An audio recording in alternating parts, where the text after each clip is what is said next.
All right. Hopefully this works. Well, welcome to the Small Scale Life Podcast, Brian. We're happy you're here today. I have a great guest, Brian from the Lots Project. Welcome to the Small Scale Life Podcast. How are you, Brian? Good. How's it going, Tom? I'm doing great, The reason I had you here is I want to talk all about homesteading and some of the small businesses and your experience with homesteading and the small businesses that came out of it, and then talk a little bit about your adventures out camping with some big dogs. So I think that'd be kind of interesting too. So, welcome to the show and introduce yourself, Brian. All right. My name's Brian Aleksivich. I guess I currently own Homestead with my wife in Onamia, Minnesota. 35 acres, some farmland fields and woods, swamp, and excuse me? Nope. Keep going. Oh, sorry. And so we purchased this homestead it was right around 7 years ago. I think our 7-year anniversary was the beginning of the month. Started up many homestead enterprises over the last 5 years or so. And then got to a point where we decided that we didn't want to deal with the cold in Minnesota anymore, and started coming up with a plan to kind of transition out of this homestead and go find a new one somewhere in a little different climate. So it's kind of where we're at right now, in that middle of that transition. See, with the snow coming down right now in the beautiful cold weather, how in the world do you want to leave all this, man? How do you want to leave it? I don't understand. I don't know. I got to head out to work tomorrow morning. It's supposed to be -10. So yeah, I could just keep on driving south and be totally fine with it. Yeah, for a guy that works in small little boxes at gas stations with wires and stuff, yeah, your fingers have got to be frigid all the time. Yeah, they're pretty much numb. Yeah, comfortably numb, right? Oh, yeah. Well, and tell Corey we said hello for everyone. Brian and Corey came out to our Eagles property, like our first non-family visitors that came up. So cool. They brought comfrey, they brought some rabbit poop, and that was great. And we got to show them around the property, and then we totally changed, and we planted the comfrey and then left. Literally. But we really appreciate you guys coming out. It was so great meeting you, and it was really cool, dude. So thank you so much for that. Yeah, no problem. That wasn't actually the first time we met. We met up at Costco that day, and I dropped you off a bunch of SCOBY. Oh yes, absolutely. We were making kombucha, and I had some. My SCOBY had gotten mold, and I needed new stuff. And Brian, that stuff, I called it Happy. That was the best SCOBY I've ever had. I mean, it was virulent, man. It just went boom, and we made some great stuff with that. So I do appreciate that. And I do have some, I'm going to start up some kombucha real soon, some Dambucha. So thank you, dude. No problem. Yeah, that's all organic tea. And yeah, it was good stuff. It multiplied really good. Yeah. I can't wait to make it again. It's been too long since I made my own. I mean, I really haven't made it since we left the apartment a while back. So I'm ready. It's been a little crazy here. So we'll get that going soon. And got to say hi to Greg Burns from Nature's Image Farms, the Contrary Beekeeper Show podcast. Good man, Greg Burns. He's out in Ohio. I don't know if you know him, Brian, but he's a great guy. Really great guy. I think I've seen him in your forums. Oh, yeah. Yep. Yeah, he's a funny little quip or that's for sure. But that's why we love Greg so much. He's my hillbilly whisperer. I mean, he's my homestead whisperer too. He's been doing a lot of cool stuff over in Ohio, so it's really cool. But let's talk about you a little bit. So 7 years on the homestead. What got you into homesteading? How did you get there? How come? Why? What's your why? We wanted to take care of ourselves, basically, in a nutshell. We were living in the suburbs of Minneapolis, and I mean, this is 7 years ago, so I mean, nothing crazy was going on by any means, but we were looking around and like what we saw. Doomsday Preppers was on and everybody was all geeking out about that. And I was looking around going, I just want to be able to take care of myself. And I can't take care of myself if I can't grow my own food and raise my own protein. And I mean, even defend myself. I can't defend myself in a suburban neighborhood. So we started looking, and we looked for a year, really, before we found a property that we felt comfortable with the price and the size of the property and what it was. It was a long search. Sure. What suburb were you in, if you don't mind me asking? Crystal. Oh, okay. Yeah. Oh, yes. So we were over in the Shingle Creek neighborhood in Minneapolis. So, oh yeah, yep. Virtual neighbors. Your neighborhood is migrating towards my neighborhood. Yes, exactly. And it was a humdinger when we left. So, glad we left. And we drove through there the other day, and it was like, yeah, cool, but we're gone, and we have a beautiful place now. So, yeah, Corey's parents still live down there, and we go, and yeah, it's just the way it's changed. In 7 years, it's totally changed. I don't know if we could have sold for what we did now, because that neighborhood's just kind of gone downhill.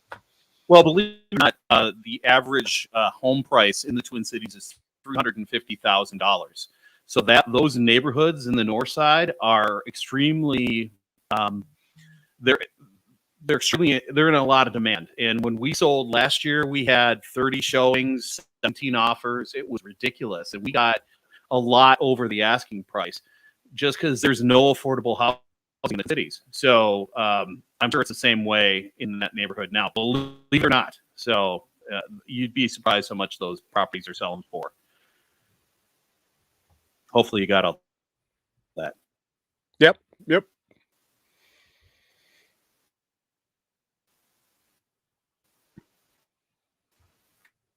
Good. Okay. So you guys decided to get out. What was the first thing you got? Did you grow stuff? Did you get animals? What did you do first? Well, we moved here in December, so we didn't really do a whole lot right away. So what was your first what was your first step? Was it animals? Was it growing?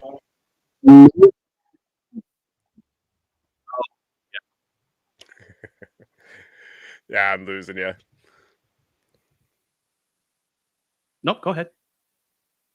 Go ahead, Brian. Oh, I didn't hear what you asked. So we were talking about where you started, and you got there in December. Oh, right? So we planned over the winter, and we ended up ordering, I think, 15 chickens in the spring. It was like a rainbow pack of laying hens, day-old chicks through the mail, and then planned a garden of all of 4 soil bag, like planting right in the soil bags. We did tomatoes and pumpkins and zucchinis, I think, our first year. Gotcha. So pumpkins and zucchini. No tomatoes? Oh yeah, tomatoes, pumpkins, and zucchinis. Okay. Yes. I often say that tomatoes are the gateway drug to gardening and homesteading. So that's kind of where I was going with that. Chickens, for that matter. So yeah, chickens. Yeah, that's where we're going to start to in the spring with chickens. So where did you go from there? I mean, you had a garden, you got chickens. What was next? So we quickly outgrew our little soil bag garden and started planning this massive market garden. Started installing stepped raised beds into a hill. Worked my ass off doing that, which in retrospect didn't even need to be done. It was the worst spot in the property to build a garden, but I was excited to do it. Gotcha. Why did you pick that spot? Because it was going to look cool. Because you could.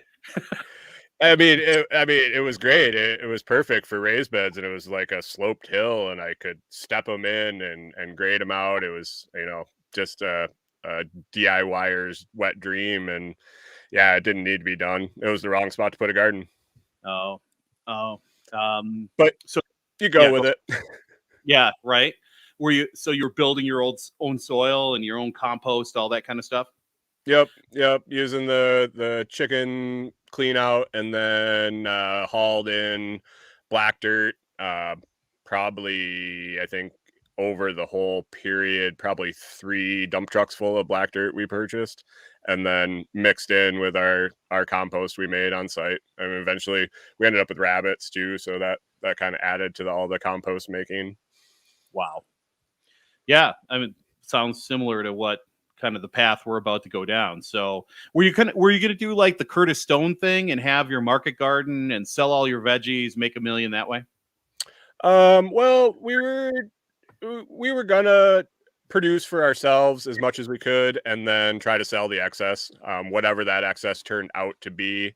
Um, we did initially we started rhubarb from seed, we started asparagus from seed, we started perennial garlic beds, strawberry raised beds. Like, so we were going long term on those. Like, I have 5-year-old, 6-year-old rhubarb out there that I started from seed in my beds right now. Wow, that's really cool. So it was kind of a long-term project, and eventually we wanted to go to more perennials like hands off the asparagus and just the maintenance instead of the raising the annuals for ourselves. So the tomatoes and peppers and all that would be for ourselves, and then sell off the excess, but not try to do a huge crop. Now, one thing we did do very well on was selling starter plants. Oh, okay. So we would start racks and racks and racks of tomatoes, peppers, anything anybody really wanted us to start, and we would pre-sale them and start them. And then obviously we would start way more than we had ordered and sell those off. Well, that's kind of cool. That's something I could do. Oh yeah, absolutely. And Yeah. next door, Craigslist, coworkers, friends, sell them. It's a better quality plant, and you can sell it cheaper than Home Depot, Sure. or the same price as Home Depot, whatever you want to do, but you're still into it for less. And you work with the people, you get your containers back, you do all the stuff that saves you money. Right.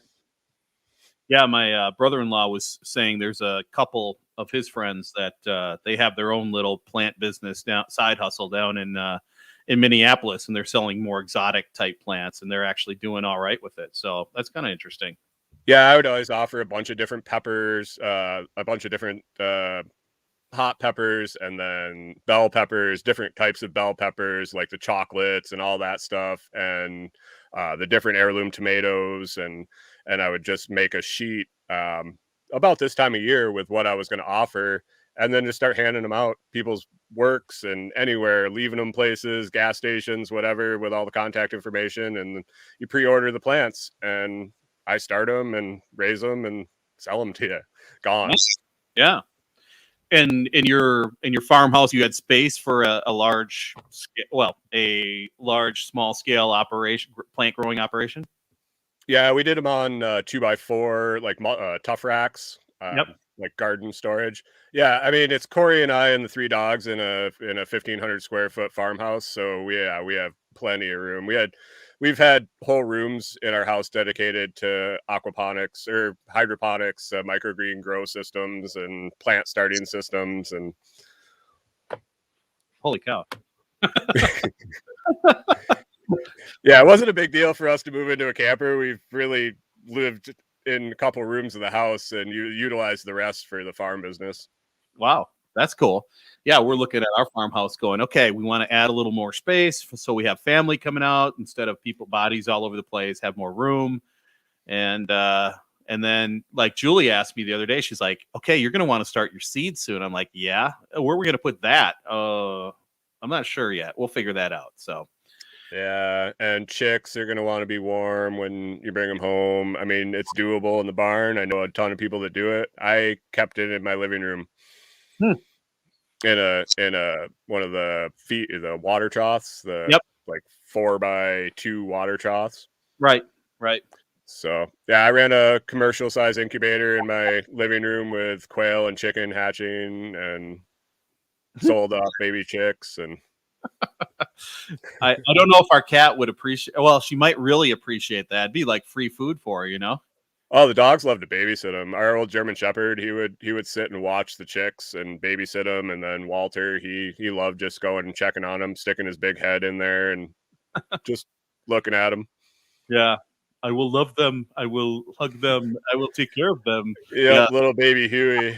Yes. Janie, on the other hand, the cat, she sits and watches all the birds coming into the feeder, and her little tail swishes back and forth. I think she would have dinner. You know what I mean? Oh yeah. Yeah. Yeah. So we got to figure that out, obviously. But that's going to be a challenge this year. Same with the plants. That's going to be a challenge. So You just got to heat one of those little barns you got there. yeah. Yeah. And hope the mice don't get into stuff, right? Or Yeah, they're dealable. You can deal with mice. They're not horrible. yeah. Okay. I've been dealing with them, to be honest. It's just a necessary nuisance around this, just the kind of property you're on right now. Right. Exactly. That's true. That's true. So Manage them. Yeah. Yeah. We even managed them in Minneapolis too, believe it or not. So a few little mice. So, okay. So you had plants going. It sounds like you were doing a little bit of turkeys and chickens. Yep, What other we did? stuff get going? We did layers. Oh, excuse me. We did. So we did laying hens. I think we ended up peaking out at maybe 100. I think we had 100 adults, and then we were selling like 10-week, 8-week old, 10-week old. So we were hatching them from our own fertile eggs and then selling 8 to 10-week old started chicks or day old chicks, whatever you wanted. And then we were doing pastured meat birds, both chickens and turkeys. So we were out moving those every day around in chicken tractors in our backfield. We did, we did quail, raised quail. We sold them everything from quail eggs to full grown to processed and ready for the table quail. Microgreens. We did a hydroponic microgreens operation for a while, a season at farmers market, and then COVID hit as we were kind of ramping up that. Gotcha. Oh man, that's too bad. Yeah, everything happens for a reason, man. Right? That's true. And you're not doing that now, obviously. No, actually, I ended up selling off the systems, and yeah, we're pretty much all shut down. I think we have about a dozen laying hens left that are free range that the coyotes haven't picked off quite yet. That I think they're all too old to lay because I haven't seen an egg in I don't know how long. We're just feeding them because we're humane people. Soup birds, then, huh? Oh yeah, if we could catch them, because they've just been free roaming for 6 to 7 months now, and I mean they'll get close enough when we feed them, but they're not real crazy about humans at this point. They've watched enough of their numbers drop from this, Yeah. and the other, and you guys. Yeah, they sit around on processing day going, "Oh, that'll never happen to me." Oh, what happened to Bob? I don't know. It really just disappeared. Wow. So you guys had it. You had it all going on. You had all the things going on. So yeah, we had a rabbitry too. I guess I didn't mention that. We had at one point we had probably 100-ish rabbits on site. Holy cow! So at what point did you say, "This is crazy. This is enough. This is too much. We need to do something else"? At what point was that? It was at the end of the season one year when we were struggling to get the garden put away, struggling to finish off the last round of meat chickens. And it was like the end of September and it dumped like 3 inches of snow one night. And I was like, this is stupid. What am I doing?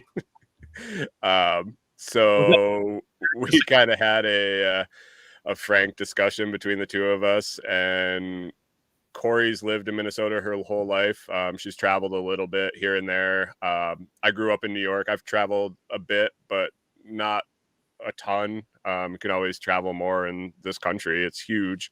Yeah. And we wanted to go find someplace new. Okay. And so we want someplace a little warmer, a little easier to, a little longer growing season, a little more time to actually get the stuff we want to get done before you have to hibernate for 4 months. Right. Right. No, I got you. That must have been like a couple years ago when that snow hit, because I Yep. remember I had a full garden going, and then the snow hit and was like, SOB, you know. Then Yep, of course, I couldn't move my turkeys for 2 days because I couldn't drag the turkey tractor through the snow. It was like impacted into the field, and then all I did was drag them over wet, nasty, soggy snow for the next 3 weeks until I got them processed. wow, that kind of sucks. Yeah, I mean, it's not right for the birds. I mean, Yep. I'm sure they didn't really care, but I didn't think it was right to treat them that way. So, I mean, that's just timing. You don't want to process turkeys in September. Right. Right. Everybody's looking for Thanksgiving turkeys, right? Yeah, especially when they're $100 a pop because you're feeding them no corn, no soy, organic feed. Mm-hmm. And you want it fresh. did you have those all pre-sold and all that too? You took orders and yeah. Those Dang. ones for sure. So as you're looking at this whole homestead business model and doing all these things, was the juice worth the squeeze? Was it worth it? It would have been, yes, Okay. if I had the time. Corey and I both worked full time through the whole time, through all of the adventures, and they all overlapped. At some points, they were 3 or 4 different animals deep, and you're working 50, 60 hours a week at your normal job, and then doing that on top, and then trying to find time to market it. So I think that was the biggest missing piece in our puzzle, was with all the time we were spending at our paying jobs and then all the time we were spending taking care of everything we were cultivating on the farm, we didn't have the time to sell it. Right. Gotcha. So, we had a lot of help. We had a lot of people helped us, kind of promoted things. A lot of people also said they were going to buy stuff, and you never really got an order.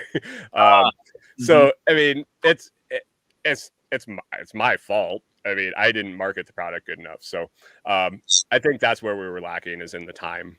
It's a time thing.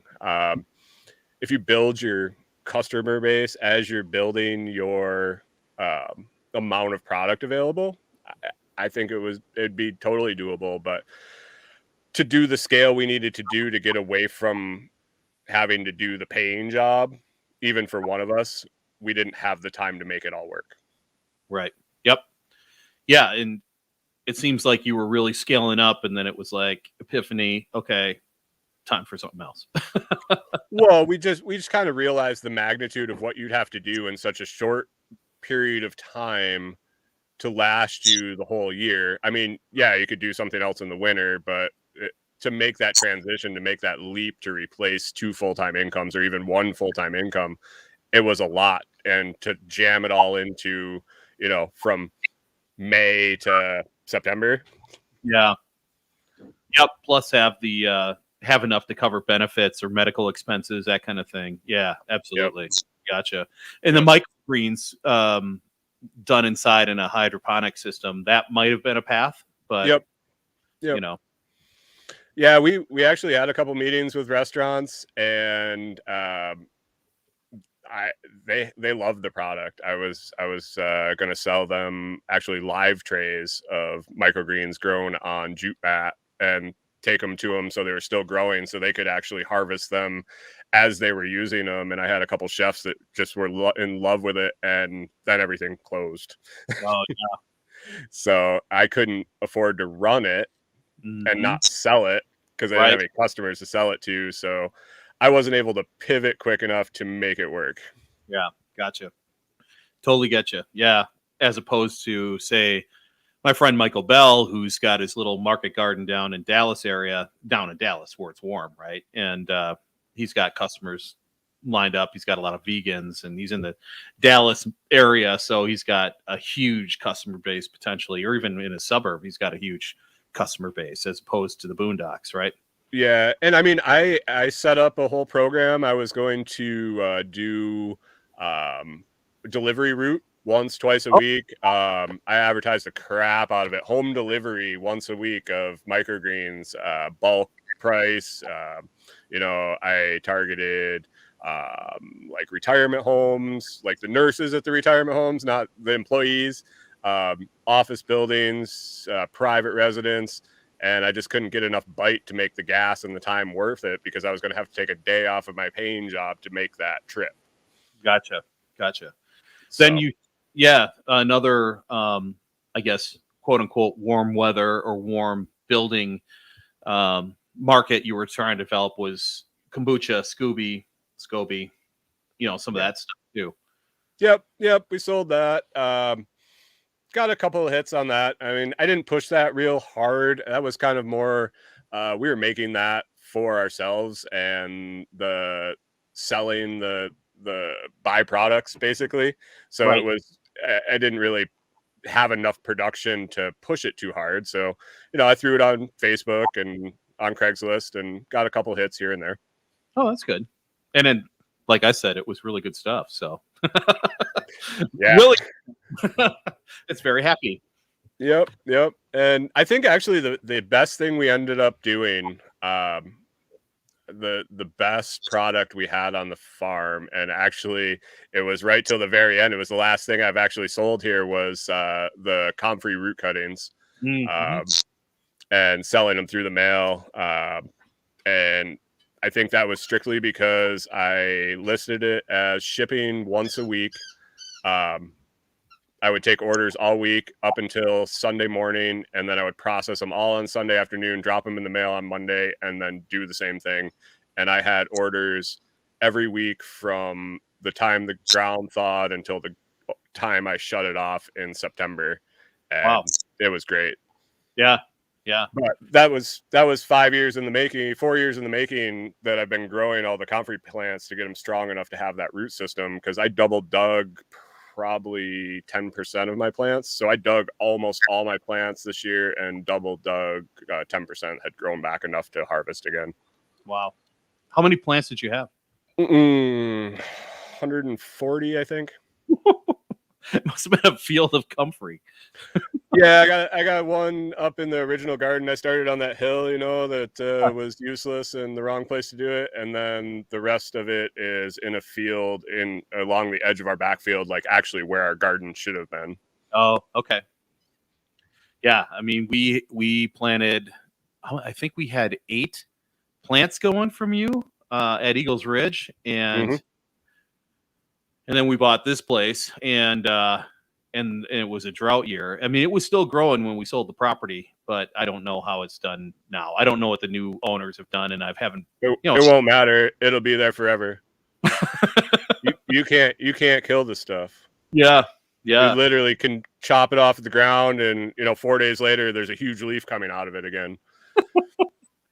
Yeah. I got 320-foot rows of plants out in that field. And that was just all for harvesting and selling and replanting and splitting. And that's pretty amazing. I mean, the funny thing is we weren't able to take that stuff with us because we were moving pretty quick to get down here, and we sold it pretty fast. But I got here, and I've got 1, 2, 3, 4, and then I've discovered another one in our back pasture that's just there. These are huge plants, and I'm like, holy cow! So, oh yeah, there's a spot where I processed it all summer. So I set up like a fish cleaning table, and I would harvest the plants and then break them all down. I think I did a video and put it on YouTube about propagating, and so that I would just rinse the table off over and over and over.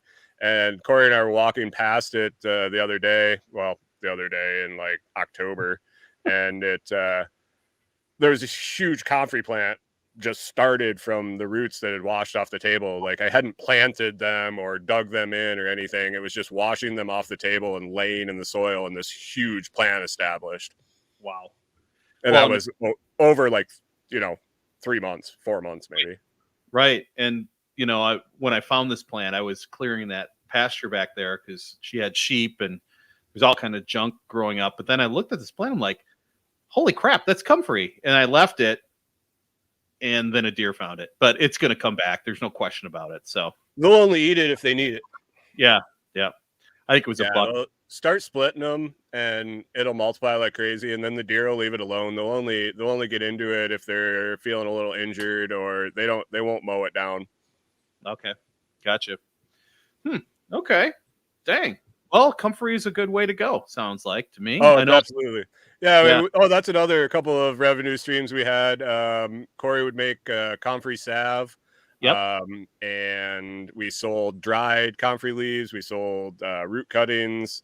What else? Oh, rabbit foot keychains. So when we'd process the rabbits, we'd have all the feet. And so we learned how to dry those and turn them into keychains. Yeah, I haven't convinced Jules on the rabbits yet. I don't think I'll get her on that one yet. You got to split it up. That's so Corey took care of them. I took care of the breeding and the dispatching. So I took care of the beginning and the end, and then she took care of the cute little bunnies and all that. And she didn't have to do any of the other stuff, but I didn't get to, handle them every day and everything. So when it came time to do the end of life, it was kind of detached for me. Gotcha. Yeah. I think that's where the trouble would be is Jules wouldn't want that day to come. So, well, it's tough. It's tough with your breeders because they're around so long, 3 years. But you always have kits. If you start up a rabbitry, you'll always have babies. And so as you dispatch the babies, you just say, hey, you got more coming. There's going to be more tomorrow. There's more today. I mean, depending on how many you're doing. I've never had rabbit, to be honest with you. So I can't it's say. Great. We love it. We really liked it. We'll have them again. We won't have them on the scale we did. It's a tough sell. It's super expensive. So we went to Hy-Vee in Crystal or New Hope there, and I think a rabbit half the size of the ones we were selling for twice as much as we were selling ours for. Wow. And we couldn't sell ours because people had to come to the farm to pick them up because we processed them ourselves. Sure. Yeah. So, what kind of dishes would you make out of those? I'm just curious. Would it like Hassenpfeffer or something, or anything you'd use chicken? Oh, okay. All right. Yep. It's a white meat. It's fantastic. I don't know if we still have our recipe page up on our website, but we had a bunch of rabbit recipes. Okay. Yeah. I mean, we used to have a lot of recipes on a few recipes on ours, but I haven't put any recipes up in a long time. So, yeah, it was pretty much we'd substituted in for chicken. Smoked on the smoker was fantastic. Broken down and deep fried like a fried chicken, baked, crock pot. Gotcha. So it sounds to me that one of the biggest barriers to monetizing the homestead was time, and then customer base was another one, or getting the market out there or getting to the market. What other challenges do you see? Those are probably the two biggest ones, especially where you live. Yeah, time, letting it pay for itself, being patient, letting it grow. Yeah. You go a little bit, you get a little success, and you just want to jump whole hog in, like I do at least. So then you're trying to play a little catch up on making the money worth it. And I think if you let it grow and let the profit pay for the expansion, the profit's coming in already. Mm-hmm. But yeah, we were having to jump at such a big scale to, if we could have done it forever for us, but we didn't need 35 acres and 90-minute drive to do it for us. We were in trying to do it full time, and to make that jump was the wrong time. It was the wrong property, the wrong location. We learned a lot in what we're looking for now. as opposed to what we thought we were looking for before we had done any of this.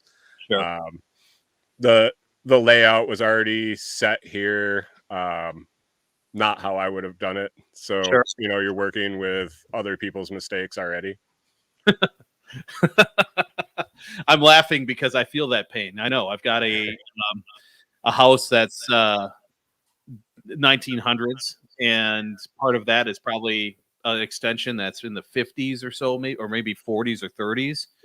And they built a garage, and it's like, what were you thinking? That was not the right configuration, guys. So, it makes expanding or renovating difficult. So I know what you're saying. This is like, well, and why did you put this over here? It should be over there. And yeah, and this is only a few months.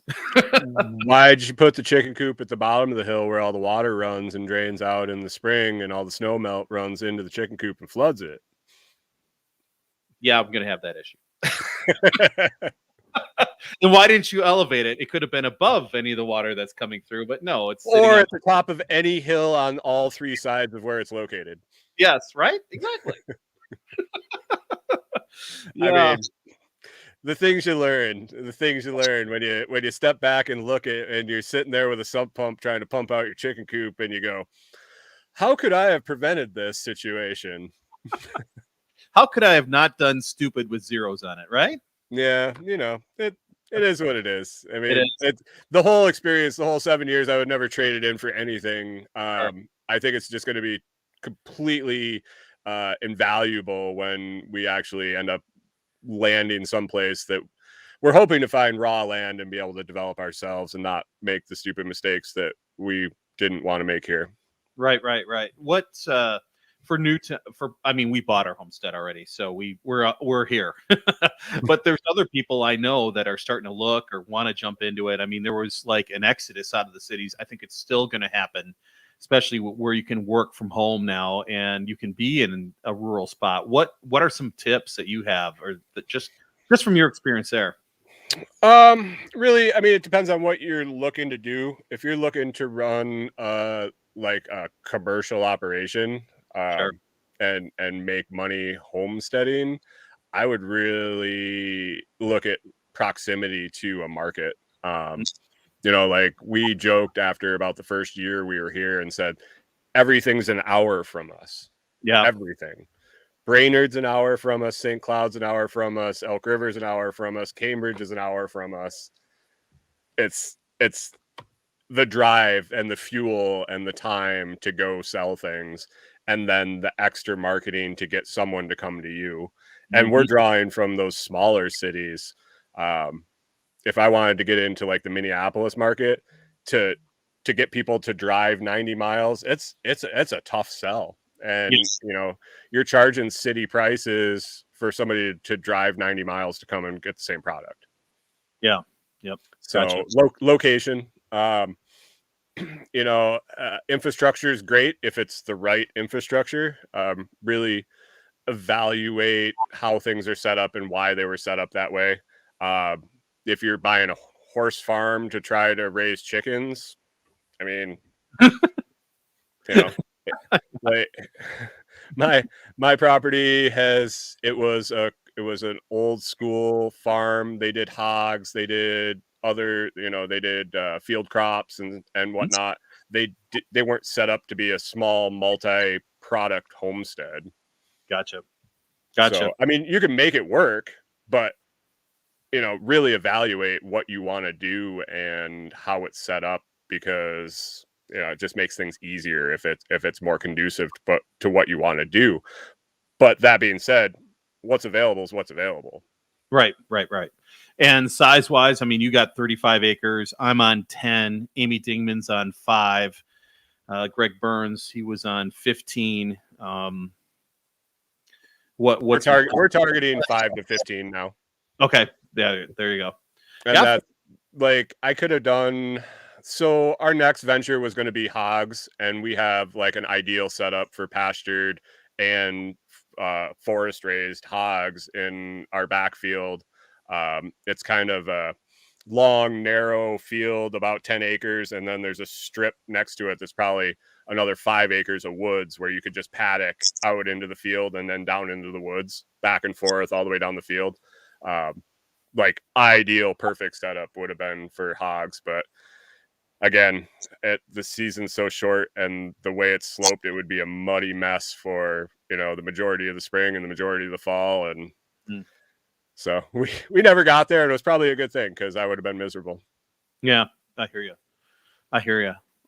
Yeah, and I'm looking at thinking about my property. It slopes. I mean, our house is on a hill essentially, and it slopes to the north. It slopes to the east, and then it slopes up to the south. So yeah, it's interesting here. So it was good for sheep though. So the sheep liked it. And yeah, it's still early enough. Make sure you plan your snow positioning for the melt and the runoff. Yes, that is what my buddy Bert has been telling me too. They moved out here last year, and he was telling me about snow and putting snow in places, and I'm learning. Yeah. The first year, just document everything. That's another, from day one, document everything. You will be surprised what you remember, but you'll be surprised what you forget and what you wish you had remembered. As far as like where the water piles up in the spring, and in spots in the yard that are just random. So don't plant a freaking pine tree there, because it's never going to grow. Because it's going to grow all great all year, and then the next spring when the snow melts and all the water pools there, it kills your tree. Yeah, gotcha. So, just that type of stuff, where the water runs. Water is my big deal. We have a lot of drainage issues around here because we live on the bottom of kind of the whole slope down into the swamp. So we're on the we're like the last property before the drainage basin into the Rum. So gotcha. Yeah, we've got here in the Driftless, we've got coulees, kind of the valleys that go down and connect into rivers and such. We're taking water from the field to the south. We're taking water from our back pasture. We're taking a lot of people's water and other fields to the south, even further south. So it's like everything is coming here and then runs down into the Rush River eventually. So I know we've got a lot of water trucking in here, and I can't wait to see it this spring. Swales and ponds. Yep, and we've got gullies, and we've got some big pipes here that have been in place for who knows how long. But I'm gonna watch the stuff close. I mean, erosion is a concern, and especially taking everybody's water. It's like, holy smokes, it is what it is. Yeah. No, the house is fine. I mean, I want to. That's another concern, is just getting the water away from this old house, and keeping this house up as long as I can. So. Yeah, we ended up doing water mitigation in the basement, where we had interior drain tile put in, and we're 1932, I think, like poured concrete foundation, and in the spring the water would just like pour through it when the snow would melt. Lovely. Yeah, it was great. So yeah, that was a project we did. Did that, and it's been fantastic ever since. I haven't regretted it a day. But yeah, that was a major deal. They put in a really big dehumidifier and interior drain tile and a film over the poured concrete. I need to talk to you about that. I'm going to send you some pictures of my cellar, and it's interesting. So. Oh yeah. Ours was a swamp for the first 3 years, and we couldn't deal with it anymore. Like, you couldn't keep anything down there, and it was horrible. There was a sub pump, and yeah, we got this done, and it's been dry as a bone ever since. That's great. That's awesome, dude. That's awesome. So those are good tips. Really good tips. We're learning a lot. For a new homesteader like me, it's like everything is a freaking new learning experience. Oh yeah. You're gonna want to try everything too. Oh yeah, I know. And from like today, I was plowing 3 or 4 inches of snow, and having 4-wheel drive is awesome, because then I can actually plow the stuff, as opposed to having just 2-wheel drive. That was a white knuckling experience. But throw some chains on it; it'll get even funner. just, and then I'm going to get into pruning the orchard that's here. I mean, that is one of the nice things about having a place that's already here is I'm improving what's here, and I'm not starting from scratch. That's kind of nice. There is some nice to that. That's one thing we have done here that the next person is going to either, they're either going to keep it going, or that's kind of what we're hoping. But we put in, six apple trees, I think three varieties. We've planted, oh God, dozens of pine trees and maple trees. We would just walk out in the woods and dig up tiny trees and bring them up and plant them everywhere all around the house. Made some windrows, made some privacy walls out of pine trees. And so those are all like 4, 5, 6 year established trees now. Where we planted them, they were, probably a foot tall. And now I would guess some of them are 20 plus easy on the pine trees. That's cool. That's really cool, dude. And I don't know much about pruning yet, so I'm going to have to learn. Yeah, I never got there. Our trees, we did I think we did 1-year-old bare roots. So they were probably 4 or 5 foot tall when we planted them, and they've been in 3 years. So it'd be right about this time. It should have probably been this fall. They should have got pruned a little bit, but they did great last year. So I just letting them rock. Sure. And the deer haven't mowed them down? I have them fenced. The deer haven't. Okay. Ooh, that's a good question for you. Fencing around the garden. What do you recommend? Because deer can fly. Yeah. One hot wire on anything you do on the top. Okay. And then bait it with tinfoil and peanut butter. Oh, so how high are your fences? That's all you really need if you do it that way. But we never actually put a full fence around our garden, around our apple trees. I think we just have a 36-inch or a 48-inch woven wire, like chicken wire, with step-in T-posts. Mm-hmm. And then my bigger concern was they're close enough to the house. I think the deer kind of stay away from them. And it's just a deterrent, so they don't walk through there and get distracted by them. And there's a huge crab apple tree kind of close. So, but the bigger thing is the rabbits in the winter. You can take some 4-inch black drain pipe. Yep. And cut sections and then slice it down and wrap it around the trunk. So as the snow comes up and the rabbits come, they don't eat the bark off. Oh, okay. So you do like a 24-inch section of pipe and just put like a sleeve over the trunk. Sure. Ooh, sounds like I got a project to work on here pretty quick. Well, I mean, if you have established trees that have been there, then they're probably pretty good. It's more the younger trees, I think, is the issue. Yeah. And I know we got rabbits here because I see their prints everywhere. In fact, I was shoveling and right in our front, we have this alleyway between the garage and the house, and I was shoveling almost down the step, and all of a sudden, from out underneath the deck, where I thought there was some critter fencing down there, nope, rabbit shoots out and shoots off into the woods. He was a pretty big rabbit too. I was like, dang. Oh, we have some of our rabbits are still living in the area.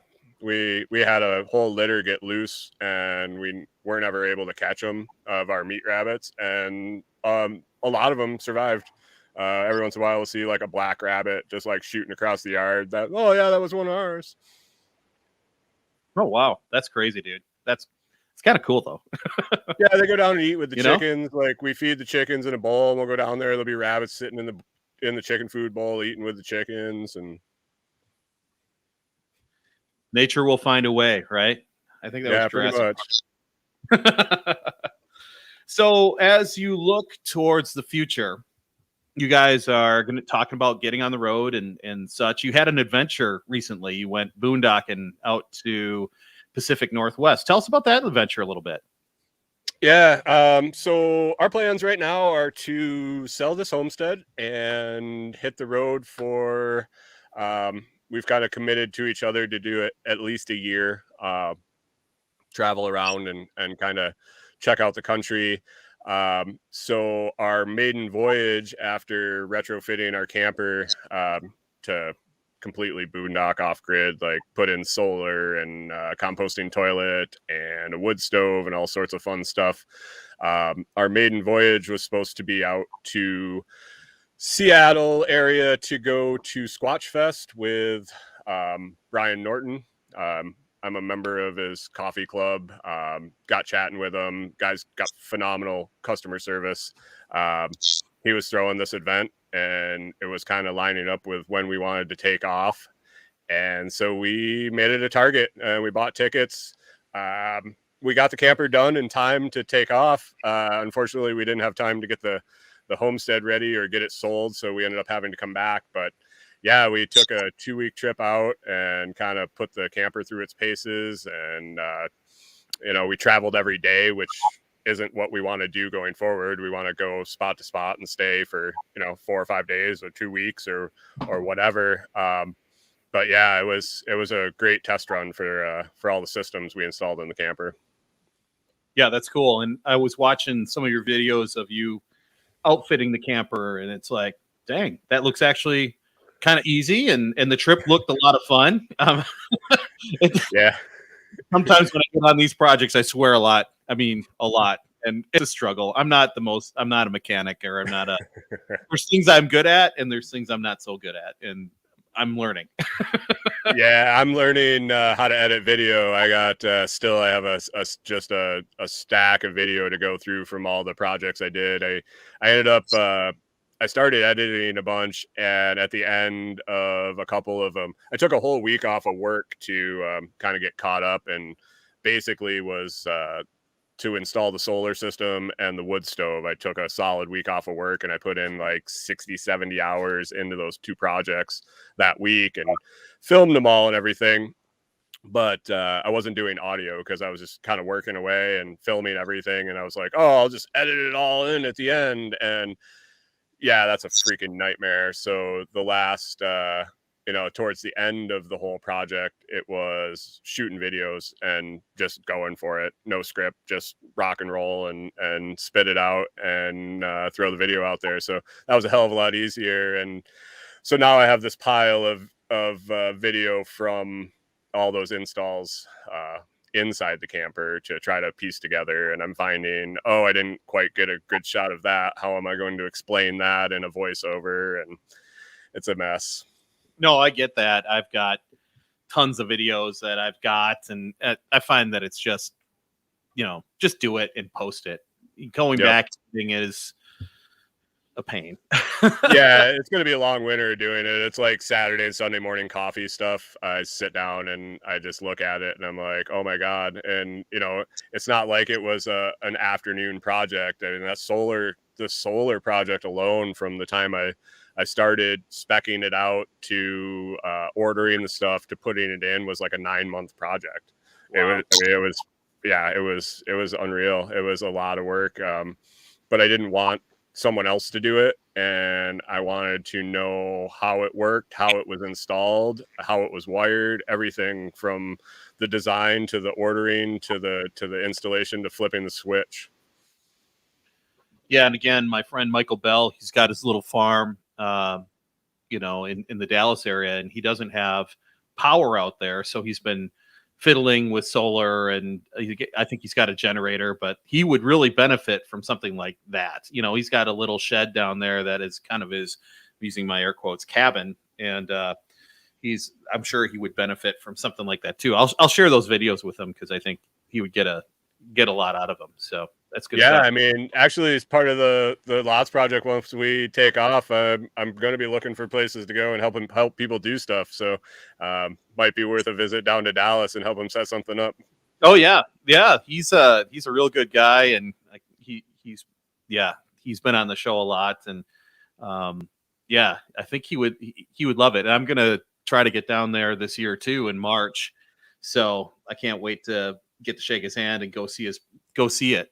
So that's the beauty of this this podcast is I get to meet so many cool people, and they're all over the country, and I want to go see them. You know what I mean? So. Yeah, that's kind of our MO going once we hit the road is, we want to see a lot of the BLM land and all that, but I also want to go out and, the old what was his name that traveled around all the homesteads and on YouTube.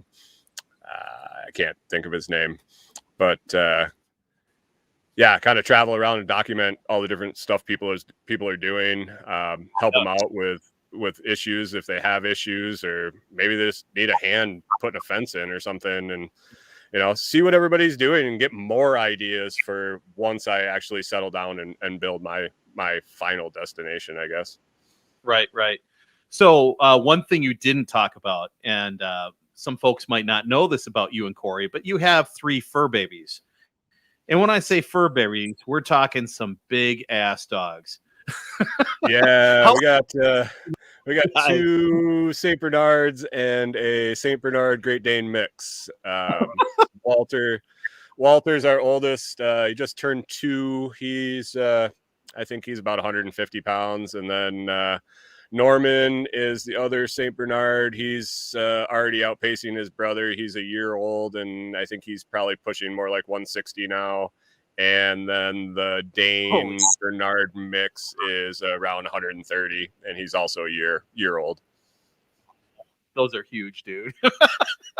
Yeah, I don't know. I don't think of them as that big anymore. I mean, I had to rip the back seat out of my truck and put a platform in so they could have a place to travel with us. But, Now, Janie's only 9 pounds. So, put that in perspective. Yeah, when we brought them home at 7 weeks, they were like 25 pounds. So, yeah. So, how was that? How did they love traveling? Did they love that? Absolutely. They were great. They were really, really good on the trip. They sleep so much. I mean, that's kind of the part of the St. Bernard deal is they sleep a lot. They'll like sleep 16 hours a day, 18 hours a day. So traveling, they just kind of zonk out in the back, and they all get along so well. And we actually lived in the camper in the driveway for, I think, 4 or 5 months before we left. So they were used to, like, we have to use a ramp for them to get in and out of the camper and get in and out of the truck because they can't do the stairs real well. So, they were used to the ramp. They were used to in and out of the camper. They were used to in and out of the truck. And, we set them up for success. But yeah, all the new places and smells and sights, they were just ecstatic. Oh yeah, absolutely. That's one heck of a trip for those big boys, Yeah. There was I'm sure there's some funny, you have a funny story for us as on the trip. Oh yeah. I mean, you could probably go and check out the video, but yeah, we were heading back on our way back. I think it was our second morning. So we left Seattle. We spent the night outside of Tacoma. And then in the morning, we got up, did our normal morning routine. Boys did their business. We thought, we jumped in the truck. And as we're coming into Tacoma, Walter is just pacing and panting, and which isn't unusual because they get warm really quick. So I mean, it'll be 50 degrees out, and we'll have to have the air on in the car. Like if you ever drive past us, we'll always have jackets on and shit because we have to have the air on for them. So we just kept telling him to lay down, turning the air on, and he's just panting. And yeah, all of a sudden he started crapping in the back seat, and oh man, yeah, all over his brothers, all over all the blankets, and we're driving through the middle of Tacoma with nowhere to pull over with a 32-foot trailer. And yeah, so 15 minutes later, we found a parking spot in like the parking lot of a church because it was like a Tuesday afternoon or Tuesday morning. And we got out, and luckily we had the outside shower on the camper, and we still had water hooked up. So we fired up the outside shower, washed them all off, pulled everything out of the truck. Yeah, it was. Yeah, there's a video up on it on our YouTube of the audio from the dash cam. The dash cam was facing the road, but the audio from it, I mean, yeah, It was an experience.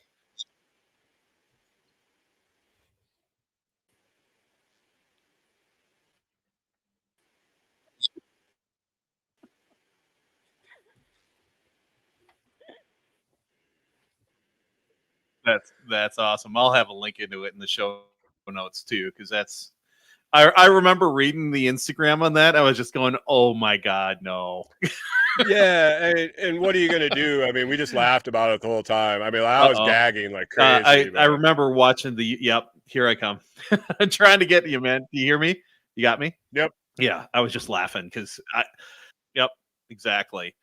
Well, so it's cool. It's gonna be boondocking some more, and any any timeline for selling the place or anything like that as soon as possible, or want to do some projects there? Well, What's your timeline roughly? we Oh, if I'm breaking have up. we're targeting spring. We had to winterize the camper. I had to like pull all the batteries out and stuff, and so we pulled everything out of it. To get back in it right now, we'd have to drag it somewhere warm enough to kind of thaw it out and put it all back together. So I think we're targeting spring.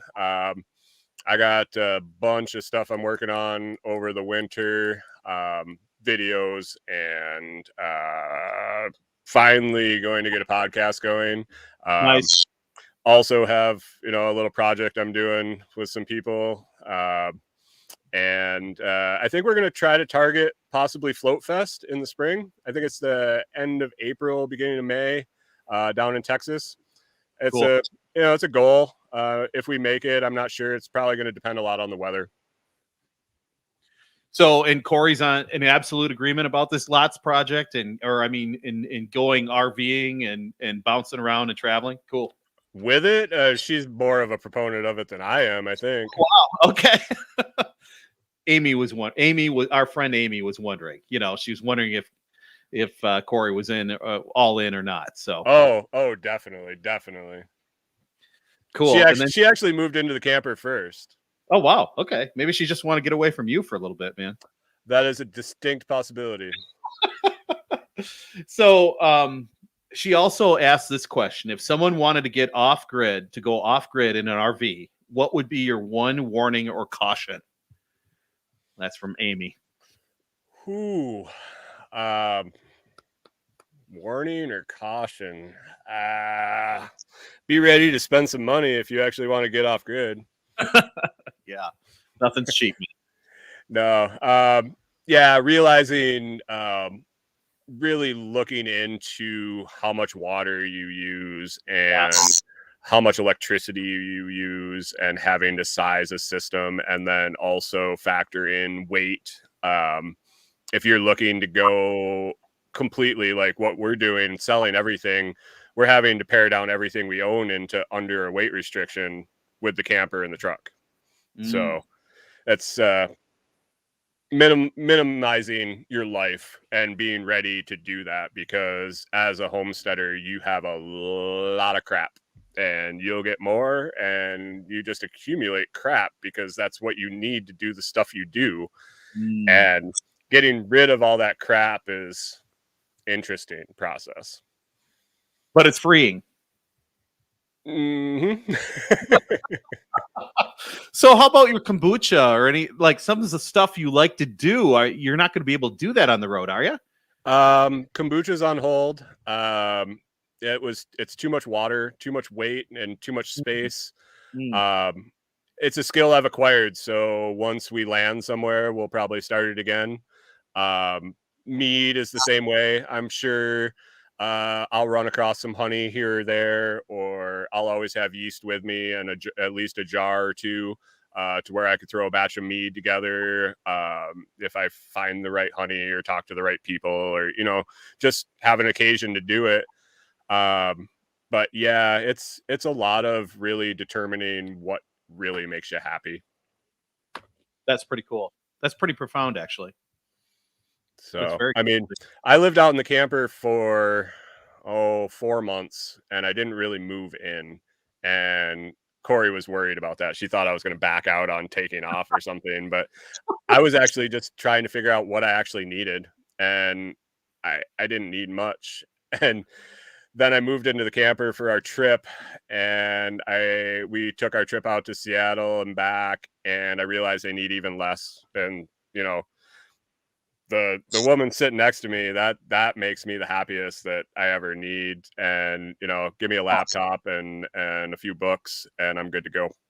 That's pretty cool, dude. That's really cool. Yeah, that's the way it should be, really, you know? So, and that's kind of what we're going for in the end too, is kind of just go do our thing in the woods. And you know, I won't need a lot of money because I'm just going to provide for myself as much as I can. Obviously you need to make money to procure some things, but you know, I'd love to produce as much as I can for myself on a small scale and not worry about trying to produce it on a larger scale. It's so much easier when you're just doing it for yourself. That's a good point, man. That's a really good point. Well, and as you know, we have 10 acres here, and feel free to roll up your camper if you guys are in the area. Turning around might be a little bit of a trick, but we'll figure it out. Oh, she's getting good. She drove the whole way. She is like the camper person. She drove through the mountains. I didn't drive. I didn't pull the trailer one time out or back. She hauled it the whole way. I think I got it turned around. We can get it turned around. So, and we got 10 acres for the big dogs to run around. So, you know, we're good. Janie the cat would be not so happy, but we'll keep them separated. Oh, they like cats. Oh, yeah, I bet. They're big lovers. Yeah. They're big.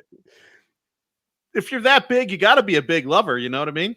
Oh, yeah. You know, you've seen Cujo, right? Yes. Awesome, dude. Awesome. Well, we've hit an hour. Is there anything you want to talk about before we go or anything, or any last? I mean, we got something going on. We could probably talk about a little bit. Yeah, that's right. What do we got going on? We got a little something going on, brother. What do we got going on? Yeah, I started talking with Toolman Tim Cook. Yes.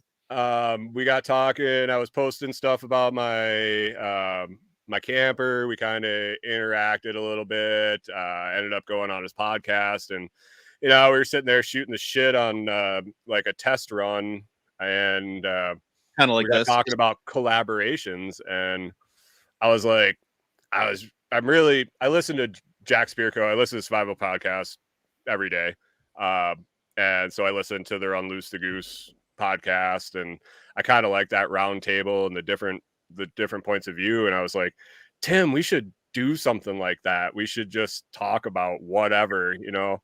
I don't know. Let's think about it. And so we started talking about it, and then we did his show, and you know, we kind of had a good rapport, and we started talking a little bit. And I said, well, why don't we do this? What do you think? What do you think? We got like 8 people together and just kind of rotated through, and we could talk about whatever, you know, whatever. If somebody's having a problem, if an audience member having a problem, whatever.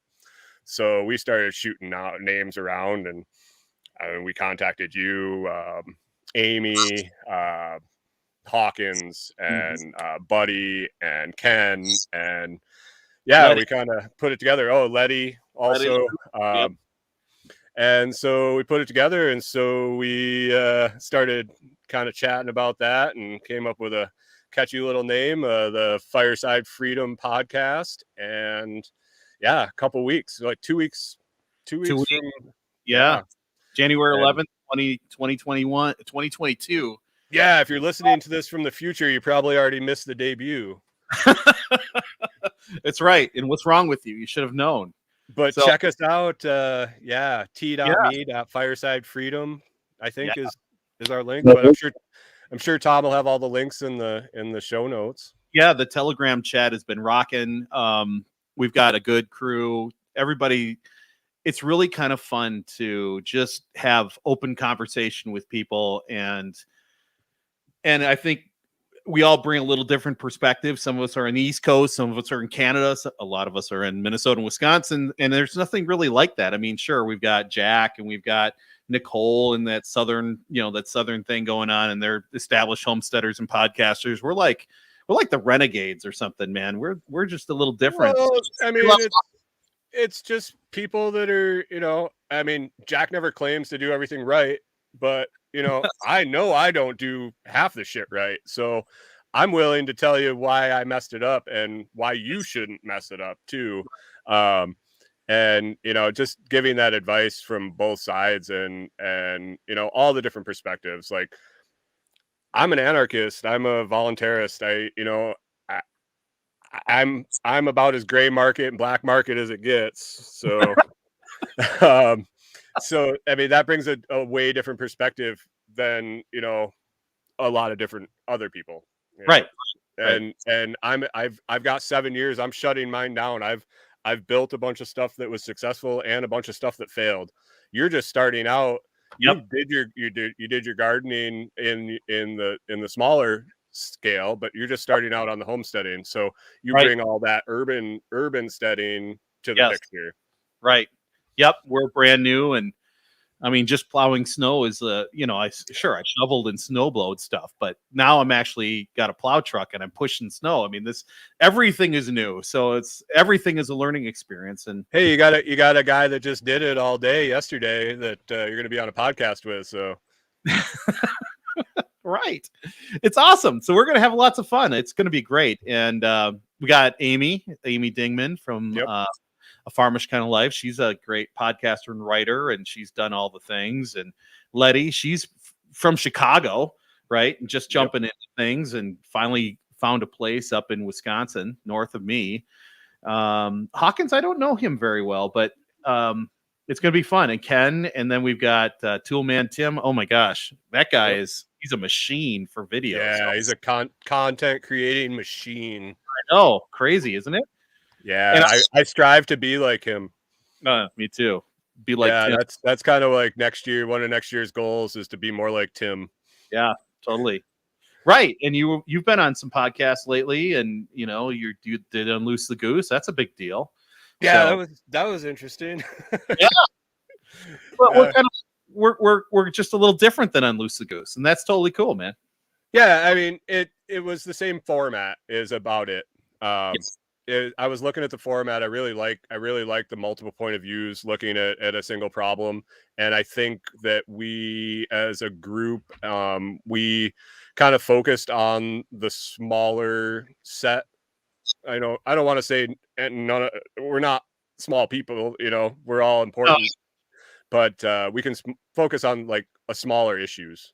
Right. We're not having to broadcast to the masses. We can broadcast to Dylan, who asked a question in the Telegram group this morning, and so can Unloose the Goose, but I think they have a broader audience that they're pushing at. Yeah, I agree with that totally. And I kind of, if you look at my guests, I mean, I'm sure I've had a couple of big authors. I had Glenn Tate on once, and these are fairly, in my mind, big personality type people, but also my people. Amy Dingman on. No, I have not had him. You should have Amy Dingman on. I can get you in with her, I think. I know, right? I think I can get her on. I don't know. It's not on the schedule, but I'm going to have Toolman Tim on. That's going to be a lot of fun. So he's great. He's a great talk. Yeah. But that's something that I recognized for a long time too. I mean, you see it on the news media where you got the talking heads cycle all the way through, and now we're collaborating, and it's going to be great to lean on each other's audience and answer questions and be on each other's podcasts. I think it's great. I think it's really good. Like you being on this one, it's been a long time coming, and you need to be on here, and it's finally old Tommy Cake's got his butt moving. So yeah, well, it won't be the only time, I'm sure. I'll be checking in from the road. Yeah, my perspective. I mean, frankly, I've worked for the government. I've worked with big railroads and big corporations. So I've been in the boardroom. I've seen life from a different perspective. So I've been on some big infrastructure projects. And so I see how they operate, how they deal with the press and the public. So that should be kind of an interesting debate or discussion. Well, that's right. You're the Fed. Yes, I am. Careful, I'll whip out my badge, young man. We're like the yin and the yang here. I know, right? Oh gosh, and I've worked for the state essentially. Oh yeah. Transit stuff. So I see what you're doing. This is some sort of trap or something, isn't it? It's a trap. So yes, I keep my eye on you, and I can make reports to my bosses off in DC. That's what I do. So Cut the mics. that's right. Shut it down. Shut it down. It's going to be a lot of fun. Yeah, it should. I don't know about that Canadian guy, but we'll do all right with him. So. Hey, I'm like a quarter Canadian. My dad's got dual citizenship, so I gotta stick up for the Canadians. What? Really? Yeah. Okay, I'll be watching you. Yeah. Blame Canada. That's hilarious, dude. That's awesome. No, this is going to be a lot of fun. I'm looking forward to it. So send me that link when we're done, and then we'll get some things going here so I'm not breaking up on you. Yeah, what link do you want? The mobile must-have. Yes, the mobile must-have, because those guys are good. They'll take care of you. They offer all sorts of different service packages for as far as installation, and they'll help you pick out the right what you need for what you're looking to do. Okay. Yeah. So for folks that are looking to go rural and live in rural places, I gotta warn you, the one thing you're gonna have to deal with is kind of crappy internet. The second thing you're gonna have to deal with are mice. Yeah. So, 1 and 2, 2 and 1. Don't shoo away those barn cats for sure. Nope, that's next on the list, and then we're gonna get chickens. They're barn cats, so yeah, and a dog. Dog, yeah, I mean they can be a pain in the ass. What? Corey's giving you the stink eye. I know, because you get looked over to your side there. For sure. He was going to help me with the dog discussion. Is it the relationship? I'm the guy that's like, dog, I don't know. We just had 2 little ankle biters here, and they were trouble. That's trouble. No, not even worth it. Oh, ooh, I better not say that. That's Julie's cousin. But we were basically potty training them, and it was tough. So they were condo dogs. So dogs need space to run and be dogs. So ours come pretty much potty trained. When they're 25 pounds, they can hold it. Oh man, I don't know if our pooper scooper could handle them though. So you need a shovel. We do have those. You will have more. We will have more. Yes. You will eventually find your favorite shovel. We will use it for everything and probably end up breaking it and having to try to find another of your favorite shovels. Okay. These are things I'm going to be learning. Yeah, we've got a lot of projects here on the farm, so it's going to be a lot of fun, my friend. Yeah, and I mean, you know where to find me. So you ever have any questions or need suggestions, I'm more than happy to help. Yeah. Cool, dude.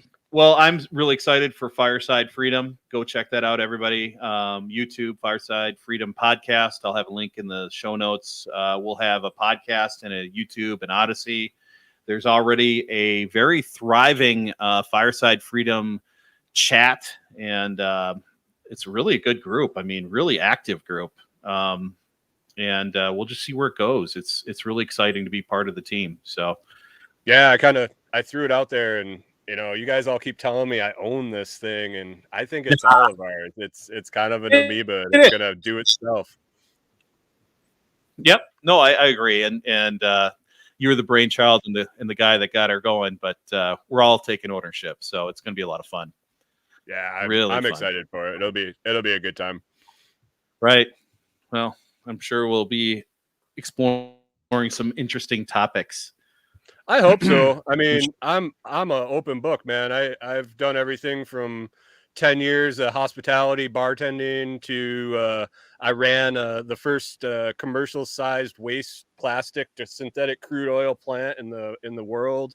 Well, I work on gas pumps. I mean, I've done everything. Yeah, that's really cool. And me, I did consulting engineering and engineering on big infrastructure projects, and now work with the feds on projects. You're a civil engineer? Yep, I'm a civil engineer. It means I'm a very nice engineer. Yeah, you guys aren't that bad. Those mechanical guys, they're jerks. Assholes. No, yeah, we design the roads and railroads, and we can do build. You don't want me to design a building or a water treatment plant or so do soils engineering or bridges. Those are not my bag, baby. But transportation, I can do. So Yeah, I worked with lots of process engineers, mechanical engineers, design engineers, all that, and yeah, I butt head with them because they said it work on paper, and I walk them right out and show them, and well, your paper isn't looking like it is on the ground there. So yeah, that's the thing. I mean, even civil engineers, the road should go together like this, but I'll take a sec to kind of walk through the plans and look at things and say, you're full of it. So yeah, I learned that a long time ago that there's a lot of people with a lot of good ideas out there, and experience is a key, and you can have all the book knowledge you want, but nothing beats the school of hard knocks, it's fun teaching engineers stuff. Oh, yeah. You gotta love that day when the field engineer comes out to work with you on the gas pumps, and you get to teach them a few things about their own product. Mm-hmm. And I'm sure you're very kind. Oh yeah. We don't harass them at all about it. No. This flux capacitor should be this way, not that way, and it's upside down and backwards for what breaks every time. Yep, and they just made more than I did in 2 weeks in that last 5 minutes. So. Mm-hmm. Yep. Unbelievable, my friend. Well, cool. So we're looking forward to Fireside Freedom. Where can we find you, my friend? And as we're kind of wrapping her up, any other words, feel free to throw them in there. Right at the moment, happyhillshomestead.com. It's kind of a portal to everything. The dogs we mentioned, my wife runs a social media account for them. If you like videos of fluffy St. Bernards rolling around in the snow, or me rambling on about random stuff or installing parts on our camper, you can go to YouTube, and I believe you need to search the Lots Project now to bring it up, but I'll get all those links and get them to Tom. But happyhillshomestead.com, there's a section for the Lots Project. There's a section for Baby Walter and Company. She's got Facebook and Instagram for them. I'm mostly on Float at the Lots Project, and on MeWe, I have a page. You can search the Lots Project. Stop by, give it a like, give me a follow on Float. Tell me you heard me on the Small Scale Life. Other than that, yeah, I can shoot you all the links and all that info, and you can list her out for me. Sounds good. Also, Telegram is a great spot. Can't pimp that enough. You got Fireside Freedom. There's a Lots Project there. Yep. Small scale. I think I just have the channel at the moment, just to make announcements. But yeah, I'll be starting up some sort of chat as I get podcasts going. I'm sure I'll spread it through all these channels and let people know, and get out and do a bunch of interviews on a bunch of. You'll have to have me on again and deal with that. Of course, no, it's good. And next time I'll actually have video, because then the bandwidth will be there, and I won't be breaking up so much. So because I'm working with your guys for sure. Well, thanks, Brian, for being on the show. I really appreciate it, brother. No problem. We'll talk to you soon. Yeah, say hi to Corey. Give the dogs a big kiss for me. Oh, will do. And we'll see you real soon, bro. All right, man. Yeah. Bye. And that